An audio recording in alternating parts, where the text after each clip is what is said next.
Hola, eh, esta va a ser la segunda lección en homenaje a Bolívar Echeverría. En la lección primera abordamos dos cuestiones fundamentales para entender la filosofía de Echeverría. La primera, su crítica al humanismo, y la segunda, el ámbito de la crisis de la modernidad en general y del marxismo en particular. Y en esta segunda lección vamos a abordar uno de los conceptos fundamentales de su pensamiento, que es el concepto de forma natural de la reproducción social. Suele decirse que el texto de 1998 de Bolívar, Valor de Uso y Utopía, era la teoría del valor de uso, lo que El Capital era la teoría del valor. El desarrollo que ahí despliega Bolívar solo fue posible porque su tarea teórica, tal y como yo lo entiendo, se desplegó a partir de los silencios, los vacíos y las ausencias que encontró en el discurso de Marx. Precisamente Valor de Uso y Utopía es un lugar donde Echeverría reconoce que con la formulación y el análisis crítico de la civilización moderna llevada a cabo por Marx, este logró descubrir el carácter contradictorio del trabajo y del disfrute moderno, en tanto un proceso doble: producción y consumo por un lado, de valores de uso por supuesto, y a la vez como un proceso de valorización del valor. Producción, consumo de valores de uso y valorización del valor, proceso contradictorio característico, según Bolívar Echeverría, de la modernidad capitalista. Ahora, dice Echeverría, el aporte de Marx es unilateral, porque las investigaciones que lleva a cabo sobre la acumulación del valor carecen de una contraparte en investigaciones dedicadas al valor de uso. Y podría mostrarse la explicación que da Echeverría a esta ausencia de teorización en Marx, así como la interpretación que de esto han hecho varios doxógrafos y estudiosos de la obra de Bolívar Echeverría, pero eso no es realmente lo importante. Lo que sí queda importante es reconocer que afirmar la carencia de una teorización profunda sobre la forma natural de la reproducción social en Marx no implica sostener que su obra carezca totalmente de una aproximación a la misma, porque, en efecto, los fundamentos de una teoría de la forma natural de la reproducción social están contenidos en dos conceptos clave de Marx: el concepto de producción en general, que es desarrollado en la Einleitung, en la introducción a la crítica de la economía política de 1857, y en el concepto de proceso de trabajo, que aparece expuesto en el capítulo quinto del primer tomo del Capital. Efectivamente, en la introducción de 1857, Marx insistía en la importancia de pensar en algunos caracteres comunes de cualquier forma de producción para cualquier época histórica, y se lee en este texto de Marx. Pero todas las épocas de la producción tienen ciertos rasgos en común, ciertas determinaciones comunes. La producción en general es una abstracción que tiene un sentido en tanto que pone realmente de relieve lo común, lo fija y nos ahorra así una repetición. Sin embargo, lo general o lo común, extraído por comparación, es a su vez algo completamente articulado y que se despliega en distintas determinaciones. Importante insistir en esta idea. Lo general o común es algo siempre articulado que se ha de desplegar en distintas determinaciones. Sigue Marx. Algunas de estas pertenecen a todas las épocas. Otras son comunes solo a algunas. Ciertas determinaciones serán comunes a la época más moderna y a la más antigua. Sin ellas no podría concebirse ninguna producción, pues si los idiomas más evolucionados tienen leyes y determinaciones que son comunes a los menos desarrollados, Lo que constituye su desarrollo es precisamente aquello que los diferencia de estos elementos generales y comunes. Hasta aquí la cita de Marx. Creo que es posible entender a esto que Marx llama determinaciones esenciales de toda producción, siempre que no se olviden sus diferencias. Esto es, las determinaciones esenciales son asibles en el plano estrictamente propio de la abstracción conceptual. Porque cuando se habla de producción, se está hablando, dice Marx, siempre de producción en un estadio determinado del desarrollo social, de la producción de individuos en sociedad. Hasta aquí Marx. Partiendo de esta consideración, Marx arriesga algunos esbozos de lo que podrían considerarse los elementos generales o comunes de la producción social. No es aquí el lugar para desplegar todos estos elementos, tampoco vamos a encargarnos del concepto de proceso de trabajo que Marx construye en el capítulo 5 del Capital para oponerlo a lo que sería el proceso de valorización o el proceso o la sobredeterminación específicamente capitalista sobre el proceso de trabajo. Únicamente hay que decir que la única determinación para Marx, la única determinación general del objeto, del objeto de la producción que puede establecerse es el que del resultado de un proceso productivo para satisfacer una necesidad de consumo. Por fuera de esta determinación, para Marx, todo depende de las circunstancias históricas. De nuevo, la única determinación general es que un objeto es el resultado de un proceso productivo para satisfacer necesidades de consumo. Ese es el carácter general y abstracto más reductible, más generalizable que puede emprenderse a la hora de establecer algún rasgo esencial o común de un proceso productivo.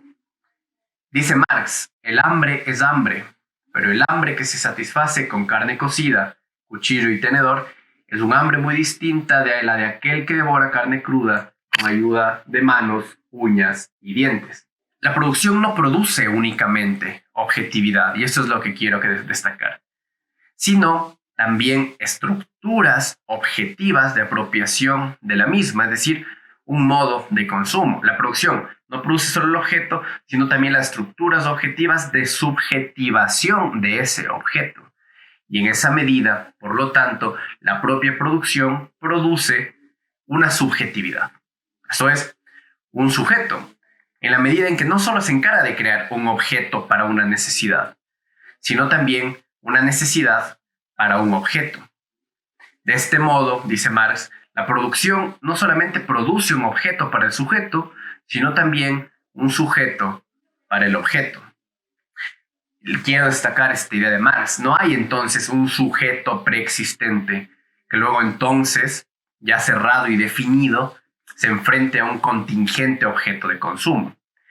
Este objeto de consumo es necesario en la medida en que como tal constituye al sujeto que lo ha de consumir. Entonces hay dos elementos que quiero destacar aquí. El carácter prioritario que tiene la producción en el proceso general de trabajo, proceso general de producción en Marx, y cómo este proceso de producción al mismo tiempo, en la medida en que es el proceso de producción de un objeto, es el proceso de producción de estructuras de subjetivación y por lo tanto de un sujeto. Con lo cual, con este concepto de producción en general, Marx busca establecer las relaciones orgánicas universales entre sus diferentes momentos constitutivos: producción, consumo, distribución, por medio de producción, consumo que se ponen en relación a través de este objeto que se produce, etcétera. Todas las fases que aquí no es lugar para desarrollar a profundidad.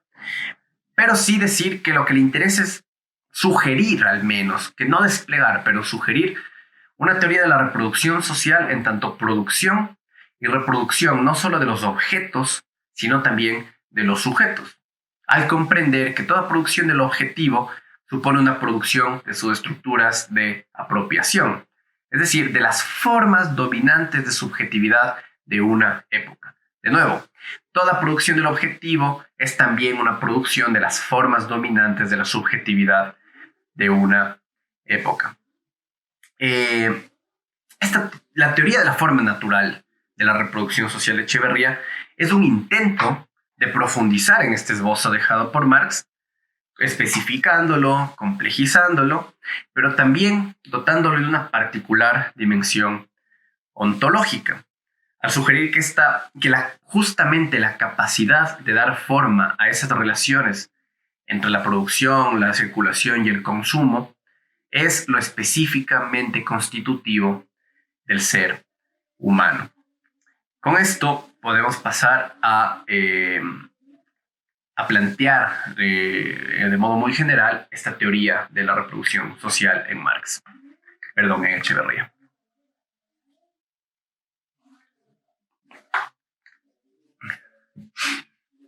El lugar más importante donde Echeverría expone su teoría es en El valor de uso, ontología y semiótica, publicado en Valor de uso y utopía en 1998, donde Echeverría reelabora un ensayo que había escrito en 1984 titulado La forma natural de la reproducción social. Además de este par de ensayos, la teoría de la forma natural de la reproducción social aparece en Definición de la cultura. Esa obra que publica en 2001 recoge lecciones que Echeverría impartió entre 1982 y 1983 y en el trabajo titulado La contradicción del valor y el valor de uso en el Capital de Karl Marx. Con lo cual se puede decir que la teoría de la forma natural de la reproducción social, junto con todos sus fundamentos conceptuales, atraviesa desde sus primeros ensayos la obra de Echeverría. Pues bien, Echeverría parte de este concepto marxiano de producción en general y lo entiende como un proceso completo de reproducción social, que como vimos está implícita en Marx, en la medida en que producir un objeto es producir sus estructuras de apropiación o la forma predominante de la subjetividad de una sociedad y de una época. Es decir, la producción en general es un proceso completo de reproducción social. A eso se refiere Bolívar Echeverría con esta idea. Y que en tanto que tal posee una estructura esencial, transhistórica y supraétnica. Ahora, igual que en Marx, esta estructura esencial es una abstracción que necesita adquirir actualidad o realidad en la medida en que toma forma concreta en particulares situaciones étnicas o históricas. Cada una de las formas en que se ha actualizado esa estructura va a constituir la identidad o figura concreta de una sociedad. Y esta es una idea fundamental de Bolívar Echeverría. Es decir, por un lado tenemos la idea de la producción en general de Marx, o la forma natural de la reproducción social, que es una estructura esencial que se actualiza o adquiere realidad en una diversidad étnica e histórica de situaciones.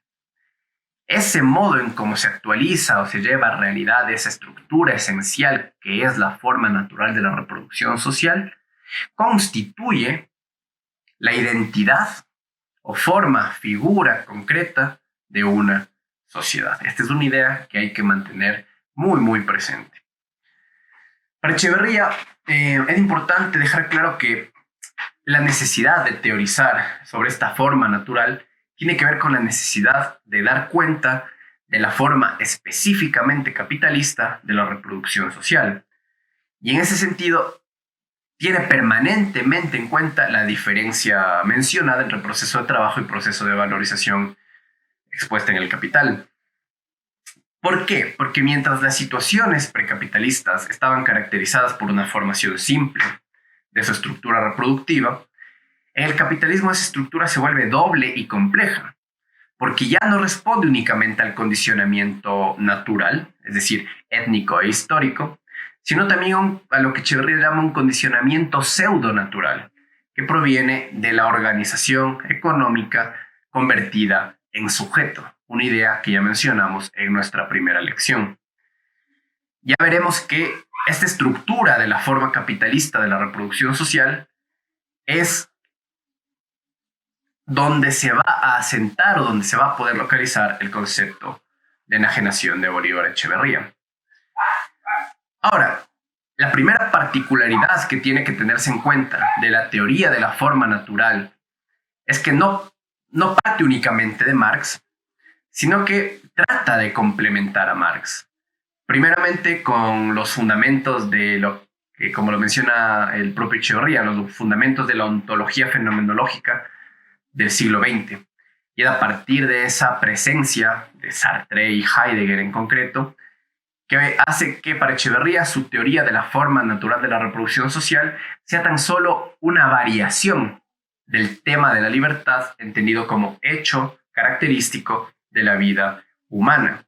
La libertad como hecho característico de la vida humana es el presupuesto ontológico básico de la obra de Echeverría y por lo tanto de la teoría que estamos aquí desarrollando. En segundo lugar, Echeverría quiere incorporar a la crítica marxiana la teoría lingüística y semiótica del siglo XX, y eso se va a traducir perfectamente en el desarrollo de esta teoría. Esta triple fuente conceptual, que son la ontología fenomenológica, la lingüística y Marx, no el marxismo, Marx le da a esta teoría su carácter peculiar. Antes de abordar como tal la teoría de la forma natural de la reproducción social, creo que es fundamental abordar tres conceptos de Echeverría, sin los cuales esta teoría se vuelve difícil de inteligir, o al menos de abarcar o aprender en toda su complejidad. Estos conceptos son el concepto de transnaturalización, el concepto de identidad y el concepto de etos histórico. Ya hemos dicho que la libertad es una cualidad ontológicamente diferenciadora de lo humano en general respecto del mundo animal. Esta insistencia de Echeverría en la diferencia entre ser humano y el ámbito de la naturaleza es una idea básica que aparece en varios de los autores a los que Echeverría les da más vuelta y les pone más atención. Uno de esos, por ejemplo, es la Escuela de Frankfurt, porque Echeverría tiene presente este énfasis que le pone la Escuela de Frankfurt a esta diferencia, cuando afirma que Adorno y Horkheimer comparten con la ontología fenomenológica, es decir, Echeverría trata de encontrar un punto de encuentro entre la Escuela de Frankfurt y Sartre y Heidegger. Confirma que uno y otro comparten la idea de la discontinuidad entre el ser humano y el ser natural. Porque la hominización o la conversión del animal en ser humano no es un progreso dentro de la misma línea de desarrollo de la armonía animal o de la armonía natural, sino su interrupción, es decir, el inicio de algo diferente. Ahora bien, Marx también insistió repetidamente en la diferencia específica entre ser natural y ser humano. En el capítulo 5, justamente del primer tomo del Capital, proceso de trabajo y proceso de valorización, llega a decir que ni aún la mejor de las abejas es comparable al peor de los obreros, porque la diferencia es cualitativa. El obrero tiene la particularidad de que prefigura en su imaginación la obra que va a construir. La abeja o cualquier otro animal ya lo tiene, es un despliegue como tal de lo que tiene ya en el código de su instinto. Dice Marx también en los manuscritos económico-filosóficos del 44, y cito, ni objetiva ni subjetivamente existe la naturaleza inmediatamente ante el ser humano en forma adecuada. Y como todo lo natural tiene que nacer, también el hombre tiene su acto de nacimiento, la historia, que sin embargo es para él una historia sabida y que por tanto, como acto de nacimiento con conciencia, el acto de nacimiento que se supera a sí mismo. La historia es la historia natural del hombre. Y en los Grundrisse también, en una de las polémicas que Marx mantenía con la economía política y con su intento de naturalizar las relaciones mercantiles capitalistas, Marx mostraba que el ser humano y sus relaciones no son un resultado de la naturaleza, sino de la historia, y que cualquier pretensión de naturalizar al ser humano demuestra el anhelo de alguna plenitud originaria, tanto como el anhelo de eternizar las relaciones existentes. Y Marx cree que ambas opciones, el anhelo de la plenitud originaria o de la eternización de lo existente, son pretensiones ridículas, y esa es la palabra que él utiliza. Y claro, este modo de diferenciar radicalmente lo humano de lo animal también encuentra su fundamento, como tantos otros elementos de la obra de Echeverría, en Martin Heidegger, quien criticaba a la metafísica, entre otras cosas, por su intención de determinar la esencia del hombre a partir de su dimensión animal, reduciéndolo a un ser vivo entre tantos otros. Es decir, para Heidegger, lo esencial, lo esencial del ser humano, la humanitas del hombre, como él la llama, solo puede determinarse en su carácter extático, es decir, en su dimensión histórica. Con lo cual, Heidegger rechaza toda pretensión metafísica de fundar esa humanitas en la animalitas, aunque se lo haga hablando del ser humano como un animal racional. Y todo esto es uno o quizás el más importante fundamento de la crítica de Heidegger al humanismo. Porque para Heidegger no se trata de decir que las interpretaciones humanistas sean falsas. Tampoco se trata de querer favorecer a lo inhumano, sino la crítica al humanismo, entendida en esta crítica a su fundamento metafísico, es necesaria porque para Heidegger, convirtiendo lo esencial del ser humano en lo esencial de su dimensión en tanto animal, no está poniendo a suficiente altura a la humanitas, del ser humano. A partir de todos estos elementos y de estos fundamentos, Echeverría encuentra la posibilidad de definir al ser humano como un animal político. Con el argumento de que el ser humano ha sufrido un desgarramiento, una separación traumática con lo animal. De este modo, lo que Echeverría llama la politicidad o lo político es la forma que adquiere la libertad humana para poder dar consistencia a sus relaciones de convivencia, que en eso precisamente consiste su libertad. Es decir, la apertura de esta dimensión, de esta posibilidad, de esta dimensión de la politicidad o lo político, trasciende a la naturalidad del animal, lo que significa que el ser humano como tal ha trascendido a la animalidad, porque sus funciones animales no son ya un fin en sí mismo, sino un medio para la realización de un telos que Echeverría llama meta animal o metafísico. ¿Cuál es este? ¿Cuál es esta finalidad meta animal o metafísica? La reproducción de una figura concreta para su socialidad. Es, de nuevo, la finalidad específicamente social, que ha trascendido a la finalidad instintiva animal, es la de reproducir una figura concreta para la socialidad. Es decir, una vez que el ser humano ha nadificado el paraíso de la animalidad, se abre la libertad. La transnaturalización, ese paso del animal al ser humano, es el fundamento de la libertad humana, entendida como esta capacidad para dar forma o una figura determinada a su socialidad o a su identidad, entendida como esta forma de su socialidad. Pero ser libre o haber trascendido el código animal supone que las formas sociales que el ser humano constituya con su libertad, que es su rasgo, facultad o condición ontológica específica, estas formas sociales que así se constituyen son contingentes y artificiales. Es decir, porque ya no somos animales, somos libres. Y porque somos libres, las formas sociales son contingentes y artificiales. Ahora, Echeverría, a partir de esto, va a presuponer la existencia de una forma protohumana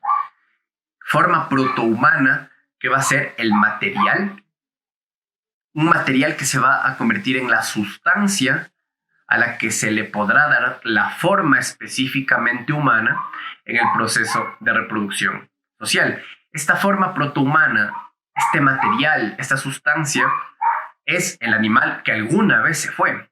Es decir, la transnaturalización no se trata de un salto al vacío, no es un corte abstracto, sino una negación específica y determinada de una sustancia o materia animal.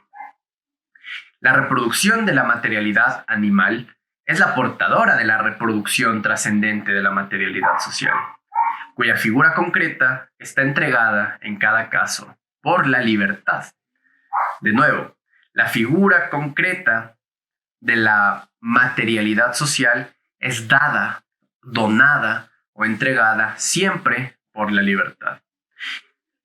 Y esta forma es el resultado de la libertad porque precisamente el ser humano está desamparado.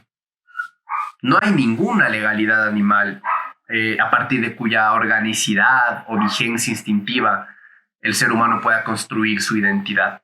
Por eso está desamparado, porque la identidad, la social y en consecuencia la individual, está en juego permanentemente. Es decir, en Echeverría, la identidad jamás es un hecho dado.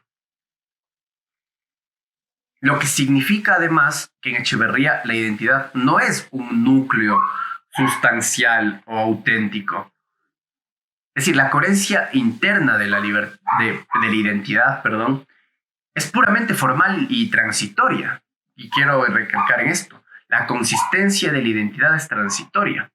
Es una forma dada a sí mismo por un sujeto que es histórico. Y como tal, su consistencia es evanescente. De este modo, la identidad está marcada necesariamente por el acontecer, por la metamorfosis, por la inevitabilidad de ser cada vez otra sin dejar de ser la misma, que si uno lo piensa es el principio dialéctico e incluso hegeliano del concepto de identidad. Otra vía de diálogo para la filosofía de Echeverría.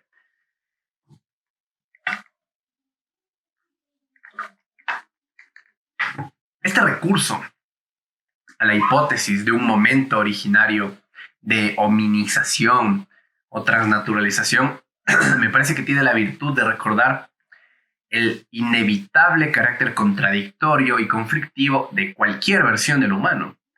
Es decir, comprender cualquier versión de lo humano como el resultado, nada más como el resultado de distintos procesos de transnaturalización.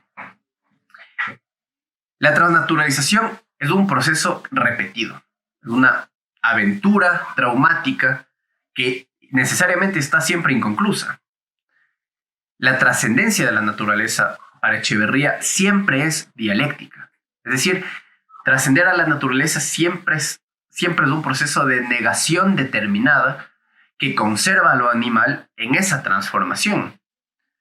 Es decir, es dialéctico por completo, porque lo que se supera se conserva, el animal que se supera se conserva.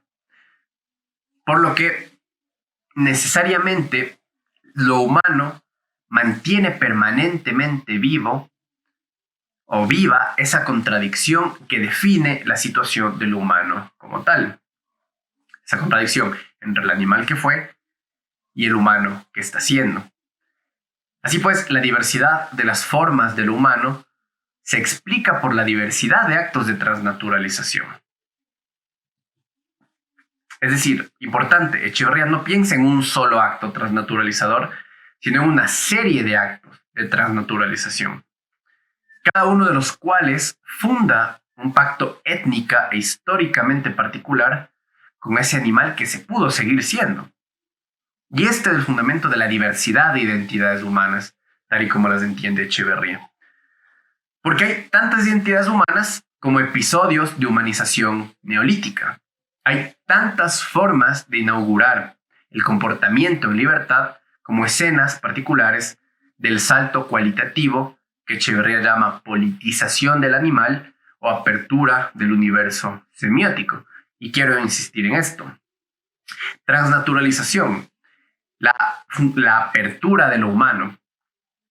Echeverría lo llama episodios de humanización neolítica. Lo llama inauguración del comportamiento en libertad. Lo llama politización del animal o lo llama apertura del universo semiótico. De este modo, la identidad es siempre una identidad histórica, mientras que cada cultura es una transnaturalización particular, es decir, una forma determinada de haberse dado ese proceso de transnaturalización. Así pues, hay un concepto de identidad como una puesta permanente en riesgo en Echeverría. Y coherente con ese concepto, Echeverría afirma que las opciones civilizatorias en ningún caso, y esto es muy importante, en ningún caso son una esencia humana.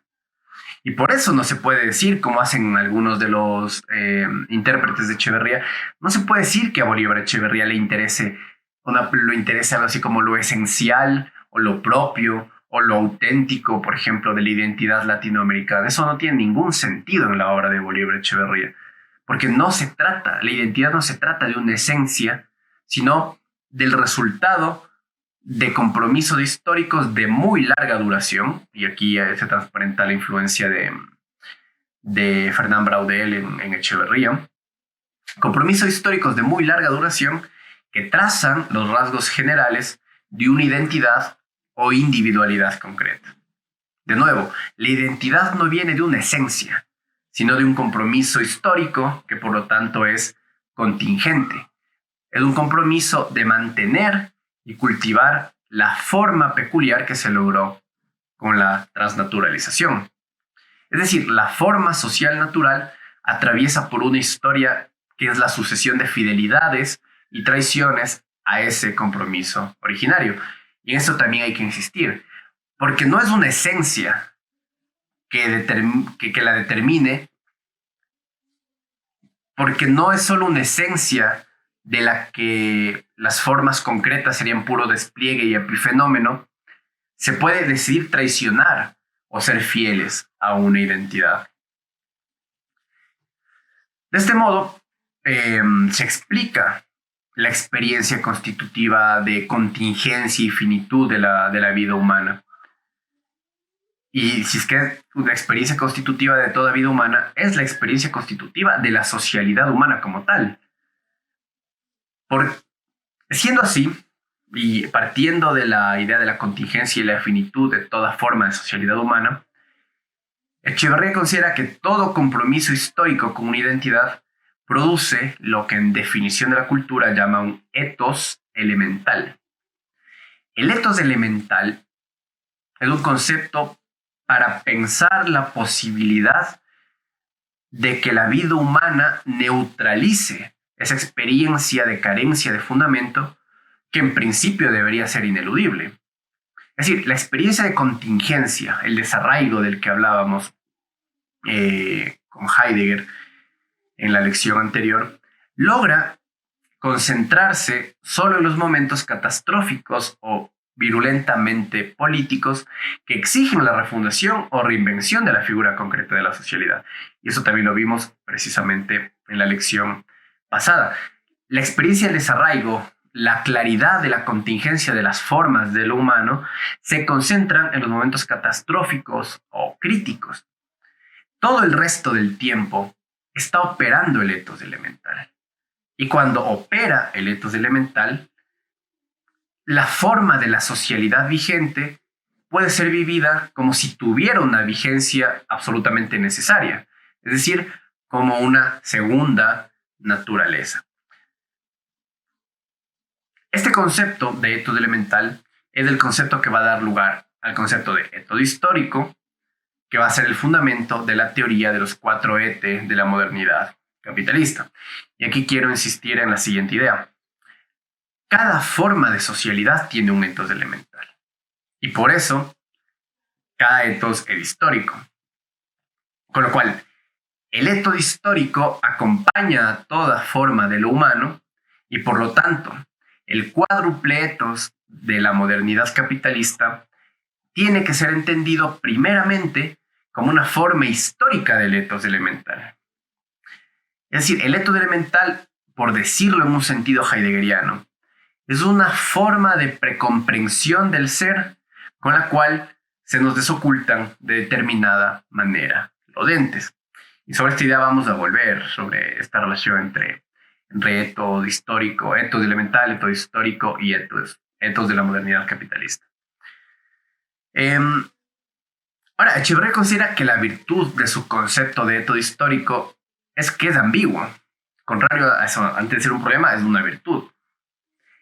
Ethos, por un lado, significa morada, abrigo, refugio, que, según Echeverría, puede ser tanto un recurso defensivo como un arma o recurso ofensivo. Ahora, de nuevo, con el tipo de lectura que tratamos de desplegar aquí de Echeverría, a nadie sorprenderá, aunque suele mencionarse muy poco, que la fuente del concepto echeverriano de ethos también es heideggeriana, no es marxista. Y aquí hay que recordar que para Heidegger, todo ethos es una estancia o morada del hombre. Es decir, en terminología heideggeriana, solo en tanto el hombre pertenece al ser, existiendo en la verdad del ser, puede llegar del mismo ser la prescripción de unas determinadas normas que se convierten en leyes y reglas, es decir, en ética. Para Heidegger, el ethos es una prescripción escondida en el destino del ser. Y en esa medida es una morada o estancia, palabras que Echeverría recupera tal cual, que procura la experiencia de lo estable y el apoyo a toda conducta, o, por decirlo de otro modo, todo modo de comportarse respecto de los entes. Y en esa medida es que el ethos es una protección. Y de ahí que Echeverría pueda decir que el ethos es un uso, una costumbre o un comportamiento automático que